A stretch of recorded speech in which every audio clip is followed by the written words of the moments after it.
गांव का नाम था सूरजपुर और जैसा नाम था वैसा ही उसका स्वभाव। हर सुबह सूरज की पहली किरण यहाँ की मिट्टी को सुनहला कर देती थी। आज की सुबह कुछ खास थी। आज मकर संक्रांति थी। ठंडी हवा में भी एक अलग सी गर्माहट थी, जैसे प्रकृति स्वयं किसी उत्सव की तैयारी कर रही हो।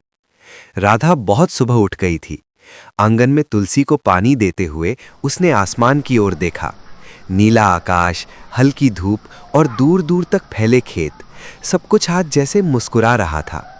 राधा की माँ रसोई में तिल के लड्डू और गुड़ की चिक्की बना रही थीं। पूरे घर में गुड़ और तिल की खुशबू फैल गई थी। राधा, जरा पतंगे निकाल लाना, माँ ने कहा। राधा अंदर गई और संदूक से रंग बिरंगी पतंगे निकाल लाई। लाल, पीली, नीली, हर पतंग में जैसे उसके सपने बंधे हों। राधा को पतंग उड़ाना बहुत पसंद था, लेकिन गांव में अक्सर लोग कहते, लड़कियों का काम घर तक ही अच्छा लगता है। फिर भी मकर संक्रांति का दिन ऐसा था जब सब बराबर होते थे, बस आसमान और पतंग। उधर गांव के बाहर कच्चे रास्ते पर बूढ़े काका अपनी झोपड़ी के सामने बैठे धूप सेक रहे थे। उनके पास कोई परिवार नहीं था, लेकिन हर त्योहार पर पूरा गांव उनके पास जरूर आता। काका कहते थे, मकर संक्रांति सिर्फ त्योहार नहीं, नई शुरुआत का नाम है।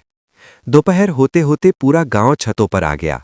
बच्चे हंसते चिल्लाते काटो काटो की आवाजें लगाने लगे। ढोलक की थाप कहीं दूर से सुनाई दे रही थी। राधा भी अपनी छत पर खड़ी थी, हाथ में पतंग और आंखों में उत्साह। उसने जैसे ही पतंग उड़ाई, वो सीधी ऊपर चली गई। राधा का दिल भी उसके साथ उड़ने लगा।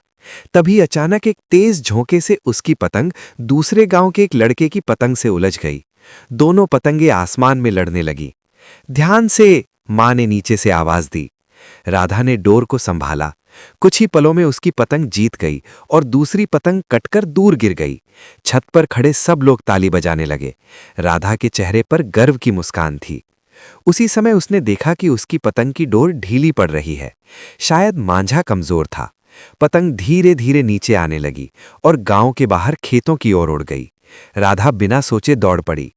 खेतों में जाकर उसने देखा कि पतंग एक पेड़ की डाल में फंसी हुई है। पास ही बूढ़े काका खड़े थे।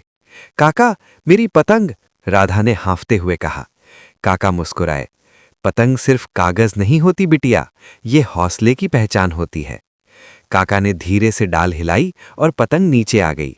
राधा की आंखें चमक उठीं। धन्यवाद काका, काका ने कहा। आज मकर संक्रांति है। आज से सूर्य उत्तरायण होता है। इसका मतलब है अंधेरे से उजाले की ओर। जैसे पतंग नीचे आकर फिर उड़ सकती है, वैसे ही इंसान भी। राधा उन शब्दों को दिल में बसाकर घर लौटी। शाम को गांव में सामूहिक भोज हुआ।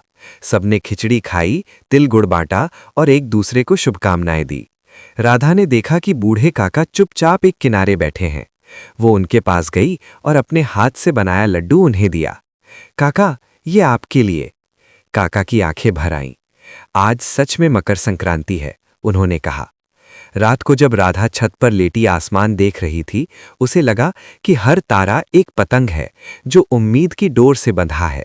उसने मन ही मन सोचा, एक दिन वो भी अपने सपनों की पतंग पूरे आसमान में उड़ाएगी। और उस रात सूरजपुर सिर्फ सूर्य के नहीं, उम्मीद के उत्तरायण का गवाह बना।